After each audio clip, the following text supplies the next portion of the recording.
Start on Lindsay Thomas. Is he coming back in this week? Well, he's out doing a bit of running and warming up prior to training, but we expect him to train fully, which he'll need to do to play. But he was really close last week, so we're really confident he'll be right. Barring mishap between now and Saturday night, he'll play. What do you do with your forward structure, given the way it worked in the second half last week? You're thinking you maybe go a bit shorter there again? I doubt it. It's not just about the forward structure, it's about the rest of the setup around and the balance around the team as well. So I'd suggest there isn't a team in the competition that plays one sole ruckman without some sort of backup. And we know Drew Petrie can do that, but then it leaves us short in our forward line when we do that. So we're looking for some balance, and we've got some options now. So we'll continue to work with Majak, and I think it's look. Madjak's used to the attention and the focus on him, and I'm certainly used to it by now. But I've had a look at a bit of a comparison of the third forward rucks in the rest of the competition, and Madjak's exceeded most. But he seems to get a lot more attention than everyone else. And not for a second am I criticising Ben Griffiths, but he played a similar role to Majak on the weekend, and had 2 possessions and was subbed out. Majak had 4 possessions and was subbed out. So Ben Griffiths is a talented first-round draft pick. Madjak's a rookie, so who's played 12 games. So he's going to take a little bit of time, and we'll just continue to look at the short term for the best balance for the team. And now with Ben Brown back, having played at VFL level, Robbie Tarrant coming back, Daniel Curry, we've got some genuine options now. So is it most likely Majak will stay in this week, Brett? Oh, it's touch and go. I mean, we're debating it really strongly. We haven't come to a conclusion yet. But again, you look at our clearances. We win 60% of stoppages when Majak's in the ruck. So he's a genuinely good ruck option for us. And we know that he's got some work to do as a forward, but we'll debate that, and Tarrant will pose some selection dilemmas for us, but positive ones. We'll have a look at how they train and probably make a decision sometime tomorrow. So there's a chance Robbie to come straight back in this week? Yeah, that's what we're debating. He's a supreme athlete. So with most players, you'd suggest he's a bit underdone, but he's a bit of a rare commodity in that he's such a terrific endurance athlete with speed and power. So he's probably more chance than others would be. And Lee Adams, how's his head? Yeah, he's not too bad. I mean, he wished the siren went a few minutes earlier, but no, he's pulled up pretty well. But with anything around the head these days, we'll be extremely cautious. So he won't train today. He'll just do a little bit of running, and we'll assess him. We'll give him right up until Saturday, I suspect. Thoughts on Adelaide Oval? It seems to be the new Subiaco, I guess, if you will.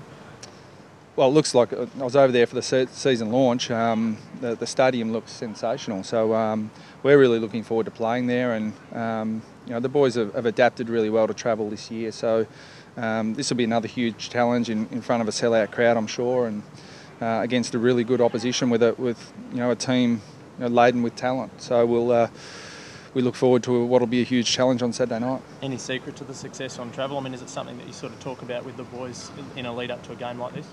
Not really. For a long time, we've been criticised in the past about our inability to travel, and I didn't think it had anything to do with travel. I just thought it was mostly to do with not playing the footy we needed to play on a consistent basis. So, and we're still working through that. I mean, we've still got some work to do in our game, but we don't look at home or away as being any different. You did your apprenticeship under someone called Mick Malthouse, who's about to play coach his 700th game, rather. Thoughts on his legacy in the game?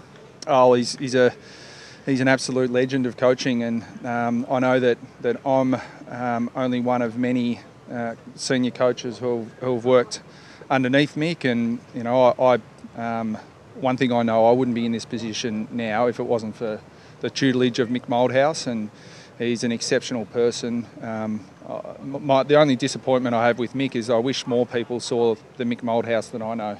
Everyone sees the Mick Malthouse, the public persona, but behind closed doors, and when you really get to know the man, he really is an exceptional person. So 700 games is just an incredible achievement, and he's been given a lot to our game, and he's given a lot to a hell of a lot of individuals. The umps have had their mid-season review today. What's your feeling on where they're at the moment with how they're going? How'd they go? Well, I haven't seen it actually yet. I think we operate in probably the hardest game to adjudicate in the world. I mean, you look at those classic holding the ball, pushing the back decisions, which way is it going to go? Well, I think they've got a really tough job. I think that some of the confusion at the moment is around some of the prior opportunity stuff with holding the ball, and the genuine attempt seems to be the hard bit. I joked with Mark Evans that I'd like to throw the ball to a couple of umpires and get Drew Petrie to tackle them and see if they could make a genuine attempt. Because when you've got three big guys on top of you, I don't know, with your arms pinned, other than trying to headbutt the ball out of your hands, I'm not sure how you can make a genuine attempt. But that's a challenge for the umpires to. They'll work on the balance, but I don't have to be honest, a concern with the umpires. I mean, they make some mistakes for you, they make some mistakes against you. All evens up in the end, I hope. Brent Harvey had another good game. How are his contract talks progressing? I'm not sure.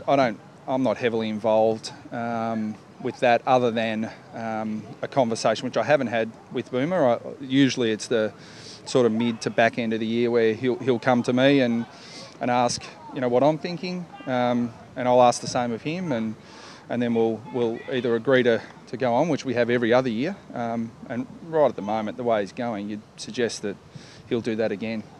He doesn't miss a training session. You can see the way he's playing, so all things being equal, I suspect we'll go around for another year.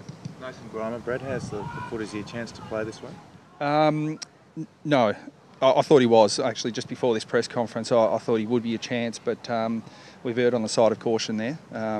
A little bit because our defenders have been doing the job for us, so we don't need him. But I think if pushed to play, we probably could get him out there, but we won't risk him.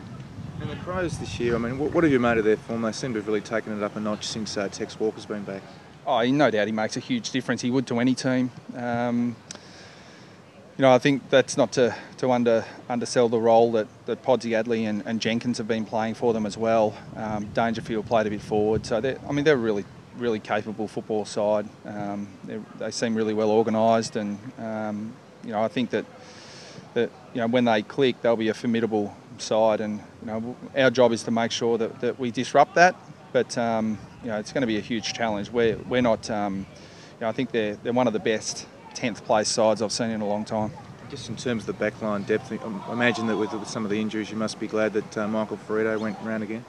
Yeah, it was a really probably tough decision with Spud in terms of playing on, but he was, his mind was certainly willing. It was whether his body was going to be able to hold up, and he's been terrific for us this year, and he's a heart and soul player, so whether he was playing in the seniors or not, he'd still be important to us this year, because he's really important for to teach our young key defenders how to go about it and how to prepare, and but he's been a real bonus for us this year in terms of his form. How important for you guys just to continue that winning momentum now after 2 in a row and to make it 3? Yeah, look, it's really important. I mean, we but that's more of an outcome for us. I mean, it is really important that we keep playing well. And we know that we're going to have to play well. We can't just roll out and hope Adelaide don't play well, because I expect them to perform this week, and so we'll be really focused on fixing some things that went wrong in the first half for us against Richmond, and trying to capitalise and I suppose expand on the things we did in the second half.